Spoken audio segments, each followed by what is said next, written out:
Olá, queridos, graça e paz de nosso Senhor Jesus Cristo. Muito bom estarmos aqui e fazermos neste momento o nosso último comentário acerca das epístolas universais. E neste momento nós vamos falar sobre a epístola de Judas, Judas ou Yehudá em hebraico, que era o irmão de Tiago, que era o irmão, consequentemente, o irmão de Jesus. E, portanto, nós temos um irmão natural de Jesus, por parte, evidentemente, de Maria, não é? E é muito significativo nós falarmos sobre Judas e dizer que Judas, essa epístola de Judas foi escrita por volta da década de 70 e existiam elementos nesta epístola que amparam, existem elementos controversos, tudo que nós vamos falar, razão pela qual também ela foi uma das últimas cartas que foram colocadas no cânon do Novo Testamento. Bom, Judas, ele na verdade pode ser comparado assim como uma continuidade de 2 Pedro, ou seja, Judas, ele ampara o seu texto, fundamenta o seu texto na segunda epístola de Pedro. Por isso é gostoso ao ler a epístola de Judas você comparar e ler igualmente a epístola de 2 Pedro, porque foi fundamentado nesta. Então ele teve que amparar-se nessa, ele amparou-se nessa epístola e em cima dela ele construiu a sua mensagem. Um fator significativo da epístola de Judas é que ele, como irmão de Jesus, você consegue observar aqui uma teologia muito próxima da teologia de Tiago e consequentemente, através dessa teologia você pode também respaldar como era a teologia de Cristo, indiretamente sendo aplicada nesse texto. Qual é a maior controvérsia do livro de Judas? A maior controvérsia do livro de Judas, ou da epístola, é que ele utiliza duas citações que são encontradas em livros apócrifos, livros que não eram considerados como livros inspirados, livros que faziam parte da tradição oral, que é aquele momento em que se fala sobre a ascensão de Moisés, e lá um outro momento onde se fala a respeito do Enoque, e o livro do Enoque e a versão o etíope. Por que é citado esses dois textos? Com isso não está querendo dizer que Judas concorda na inspiração destas escritas. Não, ele em nenhum momento afirmou esse tipo de comentário. O que se ampara é que, em primeiro lugar, estes livros eram livros vastamente, largamente lidos no meio do povo cristão e principalmente do povo hebreu, e também eram livros que eram atribuídos a uma tradição oral. Logo, o que Judas coloca aqui é que existem elementos de verdade em algumas tradições orais, cujos elementos, como a ascensão de Moisés, procede, e também como a característica de acreditar que Enoque, o sétimo depois de Adão, era realmente um homem que foi usado de forma profética por Deus. Com isso ele não está amparando os livros, mas ele está dizendo que tais livros estão amparados numa corrente que é verdadeira, num princípio que é verdadeiro. Ora, tendo dito isto, nós podemos neste momento entrar agora para o comentário da epístola de Judas. Vamos lá então, vamos ver se entra aqui. Entrou. Então estamos aqui. Judas, servo de Jesus Cristo, irmão de Tiago, aos chamados amados em Deus Pai, guardados em Jesus Cristo.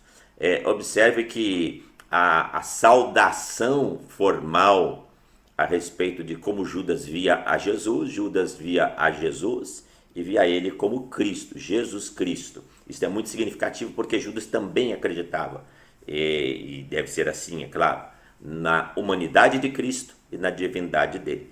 A misericórdia, a paz e o amor vos sejam multiplicados. Uma fórmula padrão de saudação semelhante àquela encontrada lá em 2 Pedro.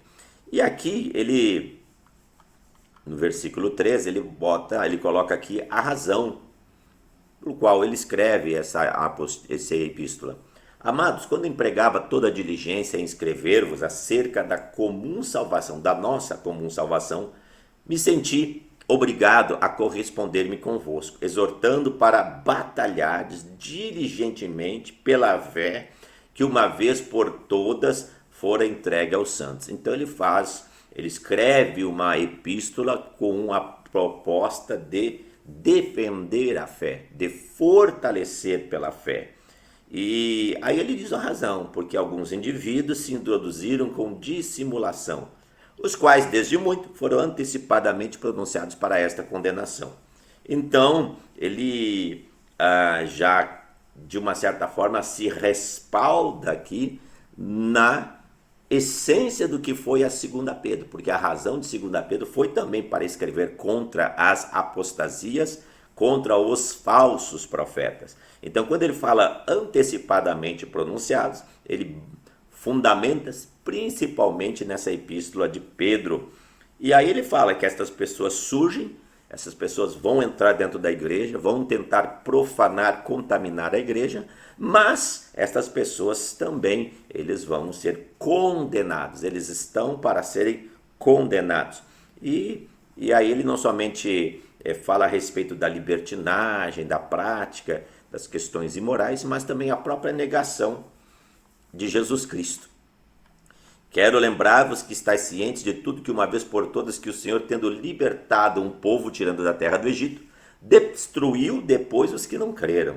E aqui é um elemento significativo na teologia de Judas, porque Judas entende a ação de Deus também como um juiz, como um salvador, porém aqueles que não se enquadram no critério desta salvação, então estes de fato serão condenados. Então o mundo não é só para salvar, o mundo também está aqui para provar as pessoas para serem depois condenadas se elas não derem os devidos frutos. E nesse sentido ele é muito parecido com a teologia de Jesus, principalmente quando Jesus fala a respeito das parábolas, quando Jesus fala a respeito da separação do joio e do trigo, fala como aquela rede que é lançada no mar e é colhido, né, os que são peixes para o lugar apropriado, os que não são apropriados sendo jogados, lançados fora. Então, muito condizente esse conhecimento, o que na verdade vai completamente de encontro às doutrinas humanistas que acreditam que todo ser humano é bom. Ele está aqui afirmando que isto não é verdade. E aí ele fala, isso não só aconteceu com os homens, não só aconteceu com a nação de Israel, mas também aconteceu com os anjos. Os anjos que não guardaram seu estado original, abandonaram o seu próprio domicílio, ele tem guardado sobre trevas, em algemas eternas para o juízo do grande dia. Então ele diz que o juízo final não apenas será um juízo sobre a humanidade, sobre todos os habitantes da terra, mas também será um juízo sobre todo o universo, aonde estes seres, que no caso aqui são os anjos, também serão julgados naquele grande dia. E aí ele cita, isso é muito importante porque isso faz alusão ao motivo pelo qual lá na frente ele cita Enoque, e quem já leu o apócrifo de Enoque entende a razão pelo qual Deus julgou a humanidade com o dilúvio, porque não guardaram seu estado original, mas deixa isso aí por hora. E aí depois ele fala de Sodoma e Gomorra, cidades que também, havendo entregue-se à prostituição, também foram dignas de punição. Da mesma forma também, quando naquela cidade houve promiscuidade, não apenas só entre os homens, mas também promiscuidade entre os seres. Isso é muito importante. Queria haver, né? Haveriam de ter, se não houvesse uma intervenção de Deus. Ora, também esses são sonhadores, não só contaminam a carne, mas também rejeitam o governo e difamam autoridades superiores.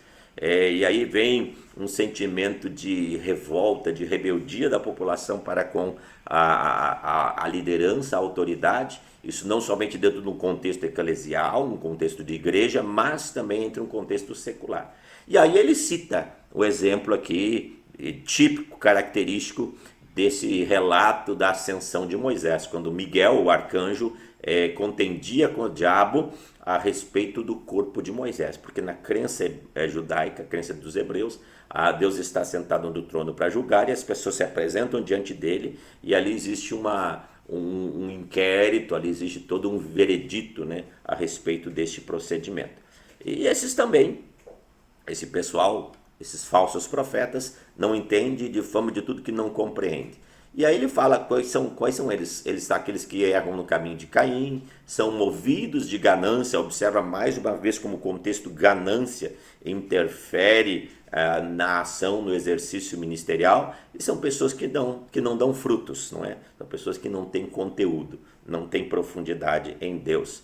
Ele aqui cita como exemplo as ondas bravas do mar, que não tem profundidade no Senhor. E então, no versículo 14, é quando ele utiliza novamente o recurso da segunda citação, agora do profeta Enoque, utilizando essa compreensão, esse conhecimento a respeito de que lá antes do dilúvio, Deus já havia profetizado que haveria de ter um juízo final. E este juízo final seria sobre todos os seres do universo. Aí se encontra o texto da palavra de Deus, razão pelo qual ele ampara a sua crença.